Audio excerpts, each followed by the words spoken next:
Hi, this is Jason Hodge, and I've got this question for you. Have you been wondering how to get to consistent achievement? Well, today's talk is going to be about getting to consistent achievement. We'll be right back after this.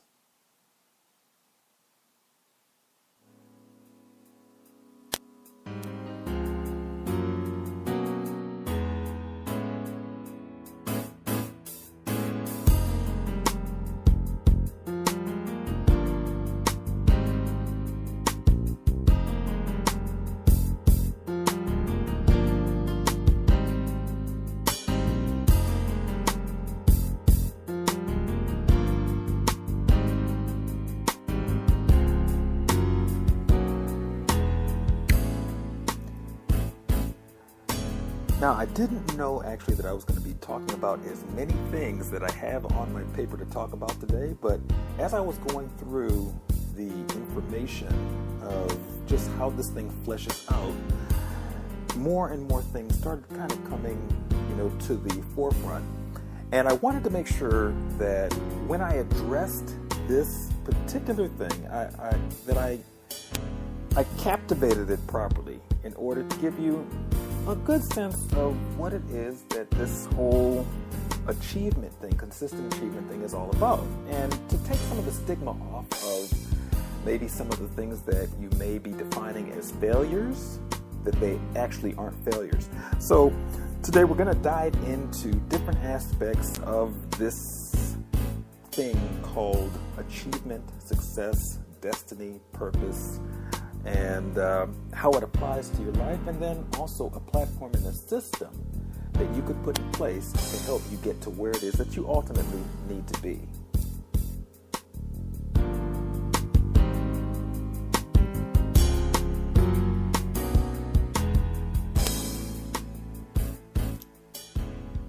Okay, so now here we go. The areas that I wanted to touch on today are, for one, the belief quotient. What do you believe? What do you ultimately believe? A lot of times we think that we believe that we can be successful, that we deserve it, and all of that. And our actions actually don't measure up to that or match up with the quoted belief.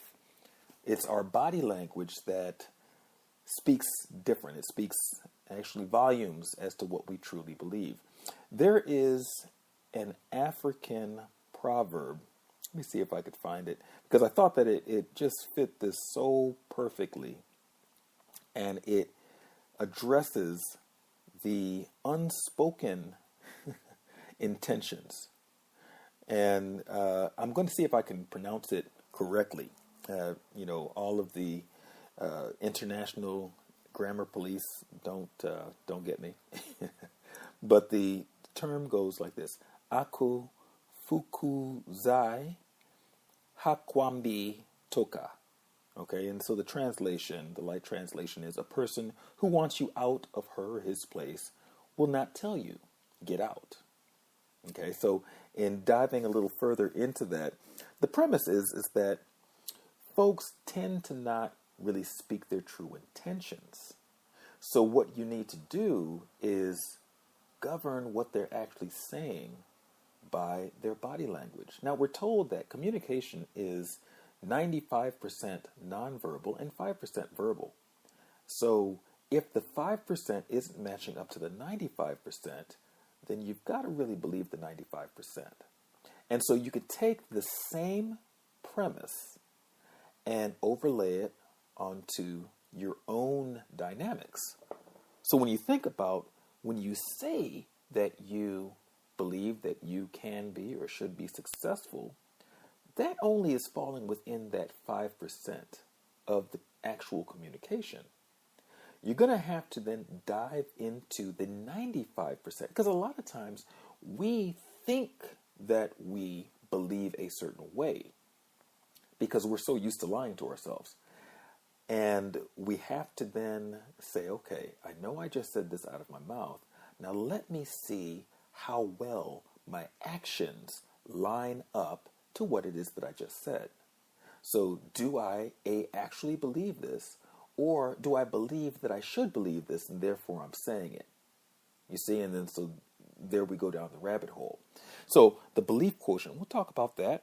And then we've got to identify the enemy within. Now let me tell you how I started diving into looking up these African proverbs. It's because I just heard again an African proverb on a motivational and inspirational video, and it talked about how if we deal with the enemy within, the enemy without can do us no harm. You see, the majority of our enemy resides right in between our ears, inside of our core, in our heart, and all of that. We are impacted by what is inside as opposed to what is outside. And so therefore, if we don't spend enough time on our mindset, on the way we think about things, the way we perceive things, the way that we meet our perception of our outside world with the activities that we use to now govern or manage or master our outside environment, based on our internal environment, we will not accomplish our goal, our tasks, our objectives, because we have not dealt with the enemy within. So that proverb, I was looking for it to see, okay, well, which culture did it come from? And then so it took me on a whole vein of proverbs, which, by the way, I am starting a whole thing of wise sayings, proverbs, quotes, and things like that, and you'll see it on my blog. And you can go to askja.com/blog me. I think that's it. Or me blog. Anyway, I'll include it in the notes and the transcripts. But yeah, you can go to askja.com/blog and see some of the other things that I've got going on my blog. Okay, so now don't go there now because that link may or may not be ready right now. If you're listening to this, if you're listening to the live version of this tape, if you're listening to the replay, then by all means, go to all the links that I tell you about, and you'll get a wealth of information, resources, and all the other good stuff that come with this. Okay, so now back to my list of things. So I was looking for this African proverb, and I found a whole slew of other proverbs that, were very wise sayings. And I said, you know what? This is such a great resource just for food for thought. A lot of times we don't spend enough time thinking. And, I tend to be a thinker. That's actually one of my pastimes. I like to think about things, dissect them, and see how they work, the inner workings of the things that we call life, right? And so that was one of the things that kind of drew me down that path. Okay, now the last thing, and these are the overarching points, and then we'll dive into some of the other notes that I scribbled out as I was getting ready for this broadcast.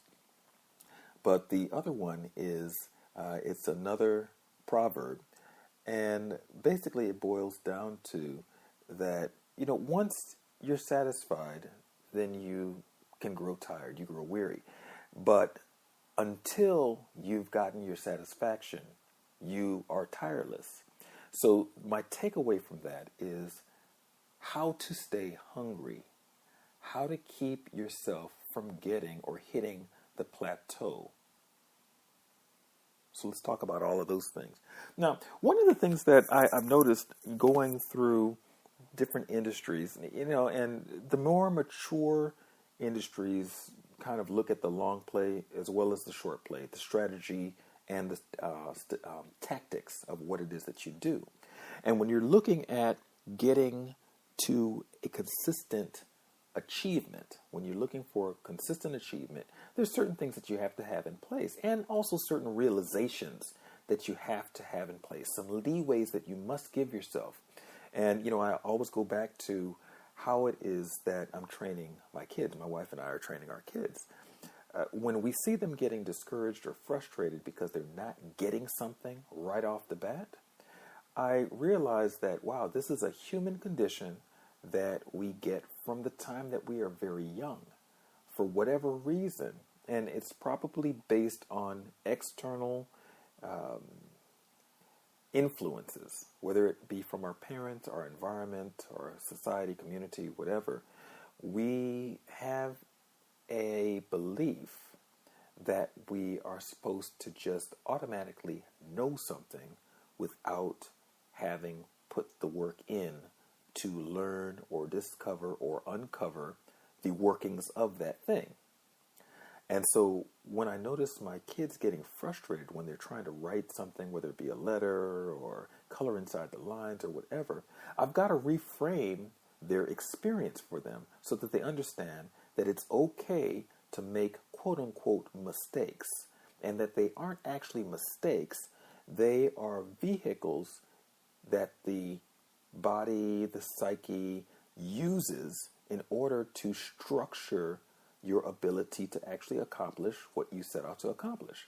It is your way of isolating the pathway in order to discount or to remove the alternate things that don't work.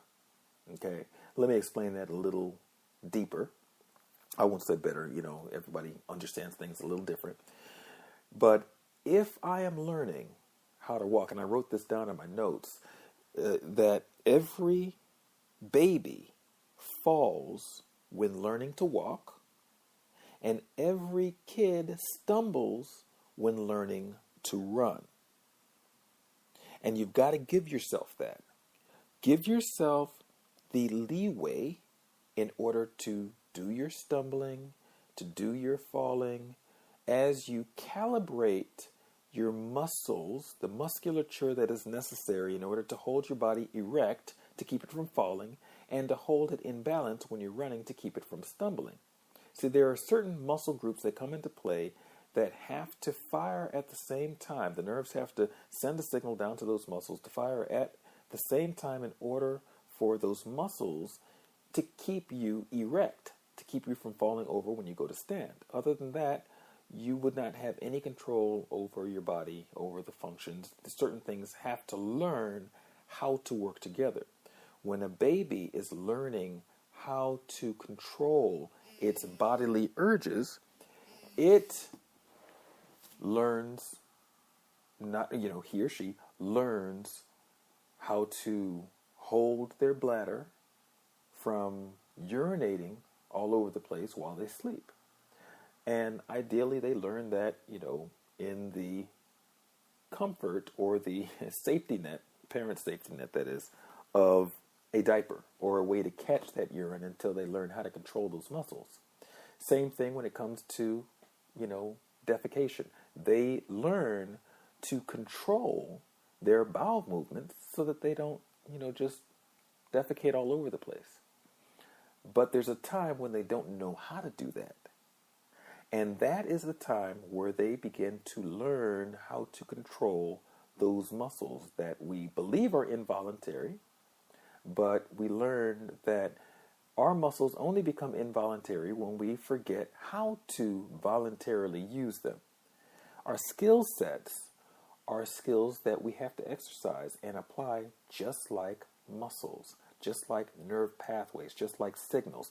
We have to engage them and know how to engage them, know how to send the signal from our brain to our muscles in order to make them move in the way that we want them to move, the way that we envision them to move. In your business, same thing. There are certain things that you must go through in order to learn how to consistently achieve the goal, your objectives. And so until you know how to accurately do that, you're going through the falling and the stumbling phase.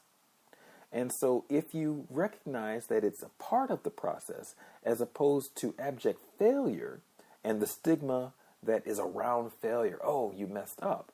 If you take your process and say, okay, I am learning a new process, and you take it from a scientific standpoint and you start removing variables that don't end up playing to your overall objective, then you start understanding it and enjoying the process, because you start saying, okay, so I did this, I did that, and this is what the outcome, these were the outcomes. Now, I don't want those outcomes, but I know now for the future, if I do this, that, and the other, I'm going to get those outcomes. There you go. Okay, so that goes to the side. Now let me try this over here with the new knowledge that I gathered from the outcome, the unfavorable or undesirable outcome. Now let me, based on those outcomes, go this direction with this information and see what happens here. Okay, I got closer to my target, but I noticed that I veered off over here. Okay, let me take that new information plus the old information as the foundation, and now let me try it again. I won't make this turn or tweak here because it took me off the road in this direction. Let me stay straight here. I hit my target. You see how that works? You did trial and not failure, trial and education. Trial and education, trial and education. You are going through a discovery process of learning how to not do what you are doing in a way that's going to get you results that you are not going for. Then you get to a level of mastery where you can hit that target at will because you understand the recipe involved in hitting that target. You understand the roadmap, the pathway, however you want to look at that. They all mean the same thing. You understand what is necessary, the components that need to come together in order for you to achieve your desired outcome. Okay, so I'm going to reiterate that. Every baby falls when learning to walk. Every kid stumbles when learning to run. Give yourself that. Give yourself the leeway to expand in the areas that are necessary in order for you to achieve your overall objective. Another thing that I wrote down here is to make space for exploration and open your eyes to the subtext around you. Now, let me explain how that looks. There are very few things in my life, if any, that is not some type of scientific experiment, not some type of observation that I'm making on my outside world in order to see how do I apply that to what it is that I do in business, to what it is that I do in life, my relationships. How do I apply the principles that I am learning? Good example. When I go to the grocery store, I'm not just going in and looking at where the oranges are. Let me grab the oranges and get to the register if I'm going for oranges. I'm looking at the placement of those oranges. I'm looking at what they place around those oranges. What types of tools and gadgets and gizmos. What type of sauces or other produce. What type of packaged goods. What other things do they have in close proximity to the oranges? And at what eye level do they have those things? The eye level is going to tell me if they have it geared towards the average height of a man, of your average man, or of your average woman. It's also going to tell me, based on their positioning, who their demographic is. Say, for example, that their eye level, the median eye level of their produce, is set to maybe 5'3". And for the things that go along with that may be geared towards, a specific gender, it's at another level, whether it be higher, lower, whatever. Well, that's going to tell me a few things, because I can then extrapolate that information. I could take that information just by their placement of products, and I could say, okay, they are marketing to Asians, Hispanics, Africans, Europeans, whoever it is, based on the averages of height.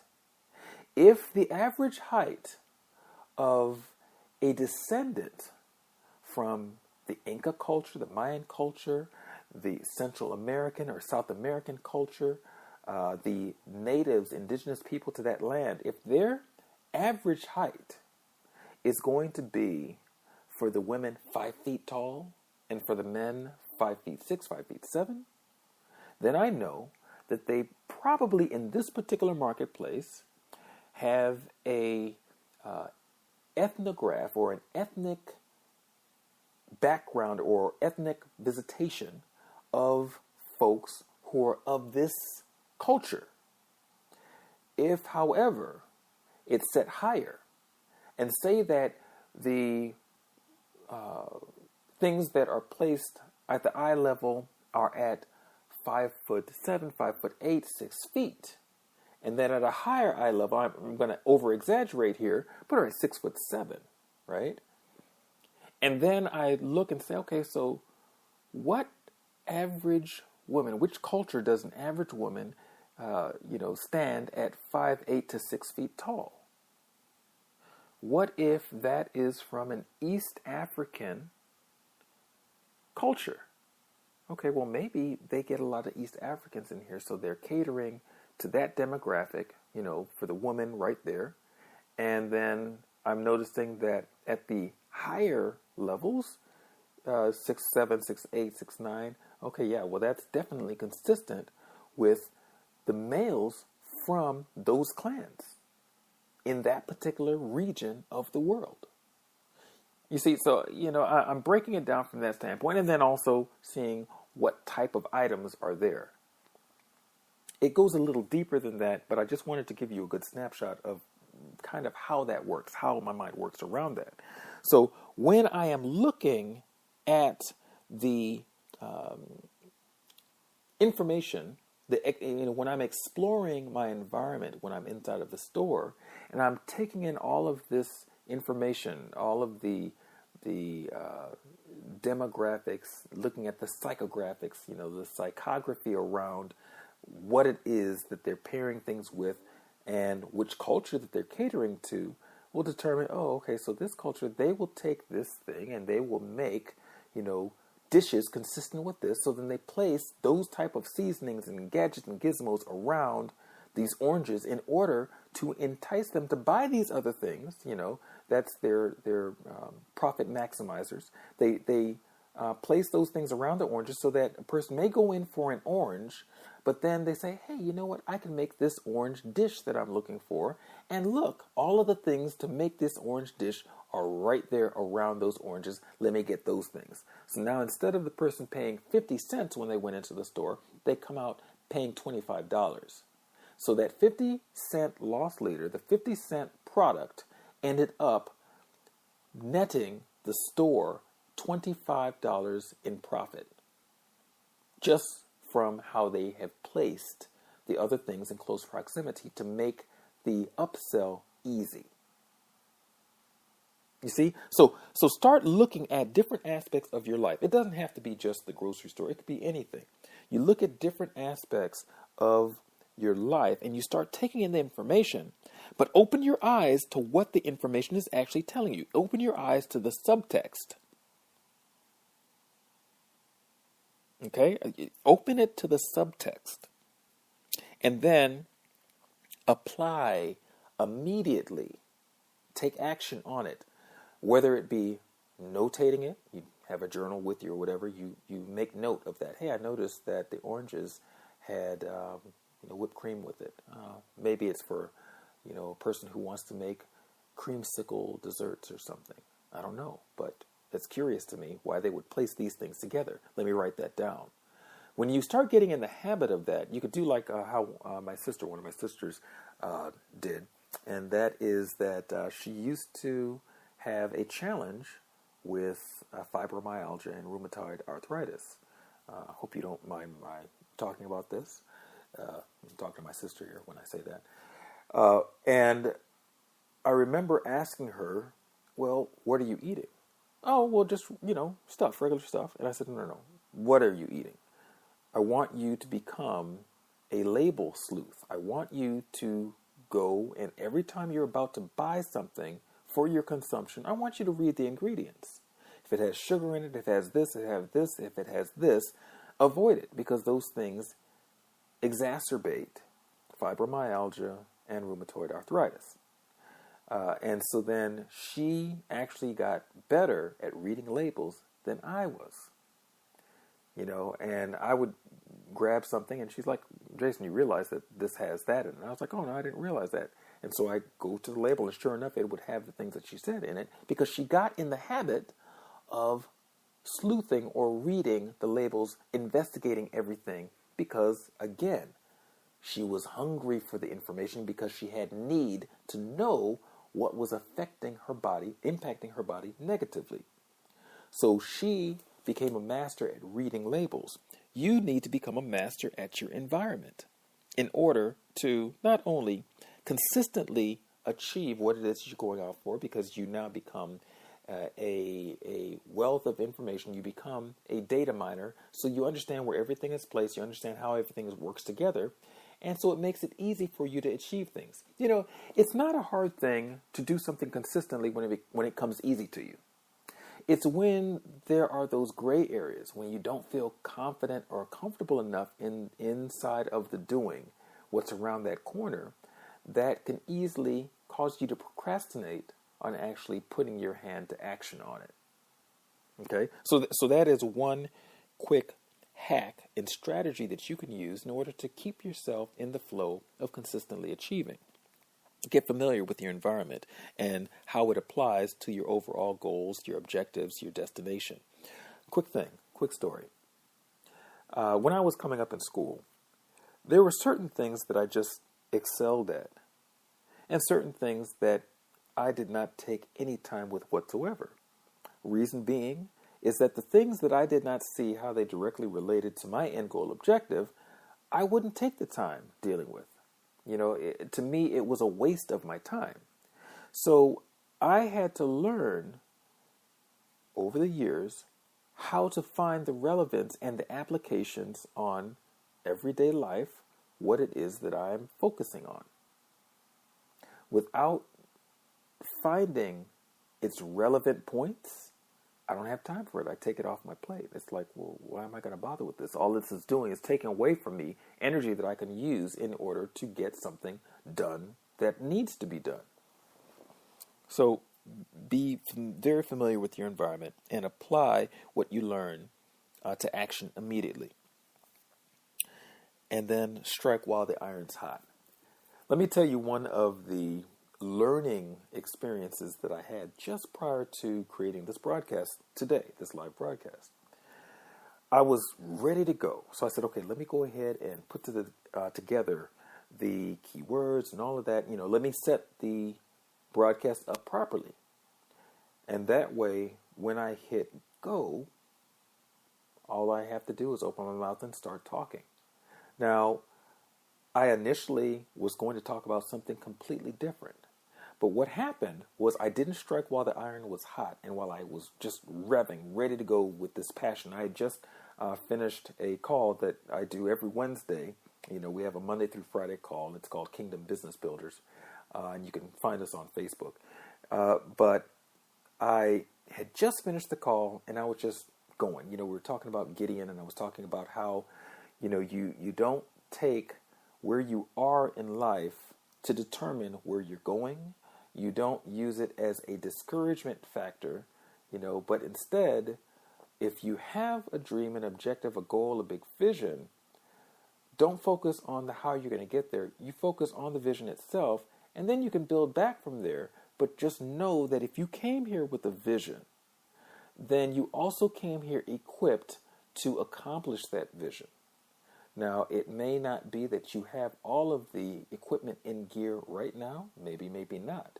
You may have it and just not understood how to wield it, how to understand, how to operate with inside of a skill set or how to develop that skill set. And, you know, we'll talk about that with the resources that I'm going to provide you at the end of this broadcast. But, you know, whatever it may be that is keeping you from achieving your goals or going for it, you know, if you came with a vision, you came equipped to handle it. And so I was just on fire after that call, just like, okay, I can go right on into this broadcast and just take that same energy and same steam and move forward if I struck while the iron was hot. But here's what happened. I got into, you know, writing down notes, getting a little bit more into my head, thinking about it more, and then I started going online to find out where is that proverb that I heard earlier today, right? Where is it? So as I went looking for that proverb, then I started seeing other things online. Oh, proverbs. Oh, I'm seeing a whole slew of different proverbs. Let me check here. Oh, you know what? Let me go and now collect these proverbs and see what other things, what good nuggets do I get out of those proverbs. One thing led to another, and before I knew it, almost an hour had passed. And then I didn't have the same steam that I had. My focus wasn't in the same direction either. It had shifted direction. Now, it shifted to a good direction. I'm thankful for that. But the shift was there nonetheless. And then what I found is that I had to ramp back up in order to get onto the broadcast. Okay? So you don't want to get to that place to where you have to ramp back up. If you merely strike while the iron is hot, you are already up. So that is word to the wise. Don't wait. Just move. Go for it. Go for it and apply immediately. And you will find that the energy that you have is going to carry you further than your mind will. Because the passion that you are approaching your objective with, that is what's going to shine through, and that's what's going to make the connection. A friend of mine, he makes a statement. He's another marketer, Brian Kane. If you're out there, hey, I'm mentioning you here. And he has this statement that he makes, and so I don't know if it's his original statement, but he definitely, if it's not his original, he reiterates it, and it's a very true statement. He says, the mechanics will get you so far. This is a paraphrase of what he said. The mechanics will get you so far. It's the dynamics that make the connection. So if you've got mechanics without dynamics, you got to go back to your drawing board. You've got to go back to your drawing board, which then takes us right back to that first point, your belief quotient. What do you ultimately believe is yours? What do you ultimately believe is yours to conquer, yours to achieve, yours to be consistent about?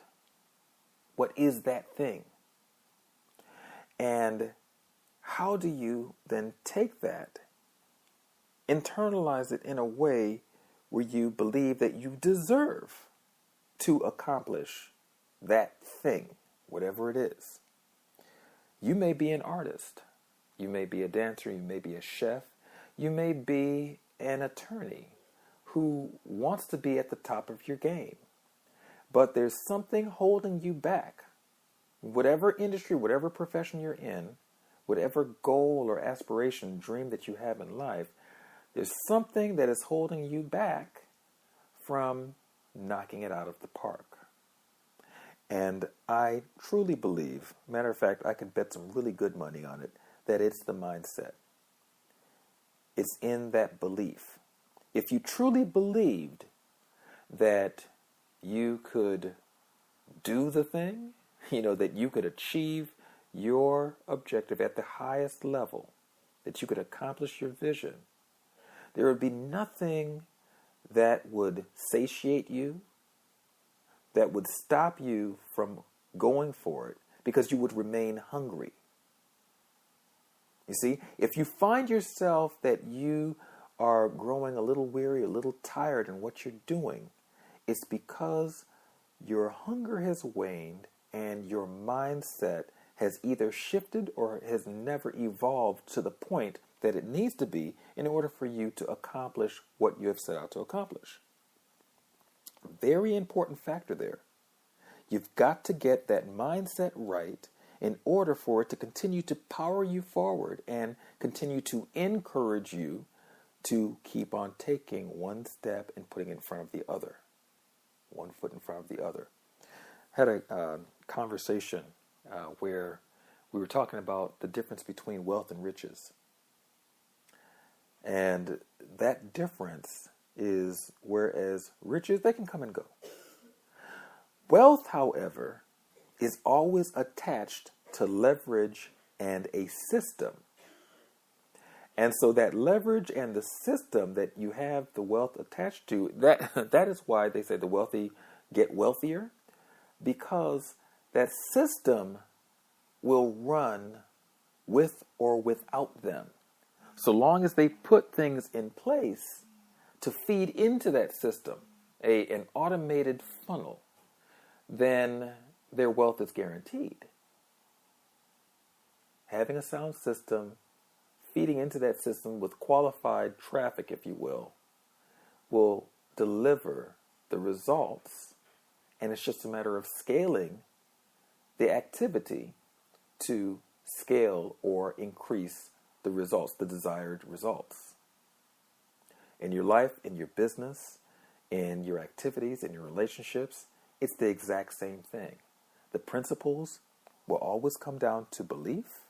Do you believe that you should be there? Do you believe that you deserve that? Do you believe that it is actually yours? Or do you believe otherwise?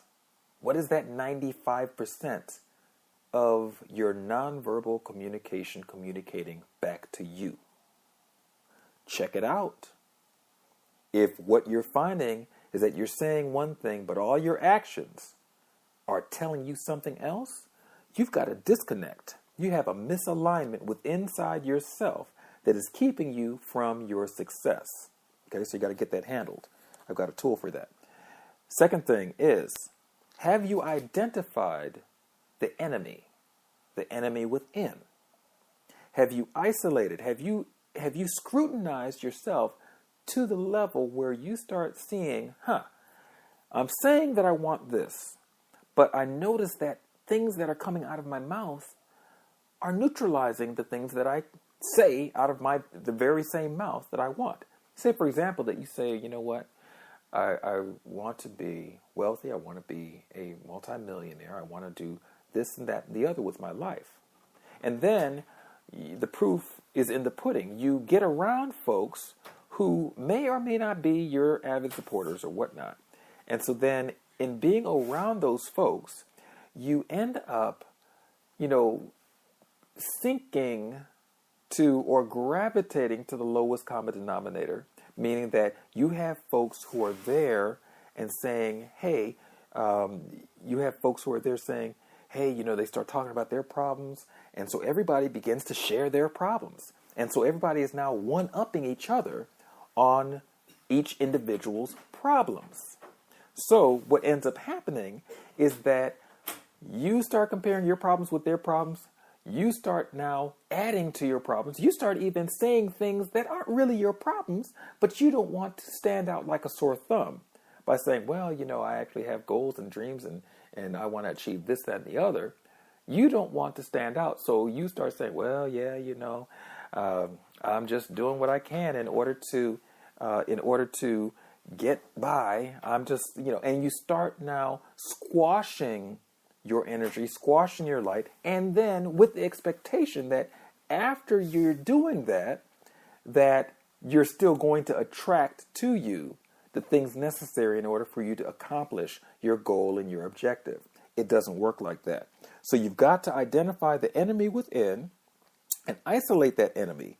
Because like that African proverb says, once you deal with the enemy within, the enemy without can do you no harm. It cannot stop you because you have conquered your greatest obstacle. And that is what your mind, your beliefs, your internal activity governs. That's where that subconscious comes in and where that subconscious will, like a barometer, start reflecting on the outside of you those things that, good example, you, like we talked about, 95% of your communication is nonverbal. So that means that 95% of you is speaking to your world around you. And so that world around you is now picking up on that 95% of communication that you are delivering. Whether it be to your marketplace, whether it be to your relationships, whether it be to your profession, your industry, whatever, your 95% is speaking loud and clear. And the 5% that's coming out of your mouth, and saying that that 5% is not being contradicted within the 5% of what you're saying, which a lot of people have a challenge with that. Saying something and being consistent in what they speak. So they'll say something and neutralize what they're saying with the very next thing that comes out of their mouth. So 95% of you is speaking to your marketplace and you are deflecting the opportunities, the blessings, you're deflecting the open doors because 95% of you is screaming, close that door. Okay, so you've got to identify that enemy within. You got to deal with your belief quotient. And then thirdly, you got to stay hungry.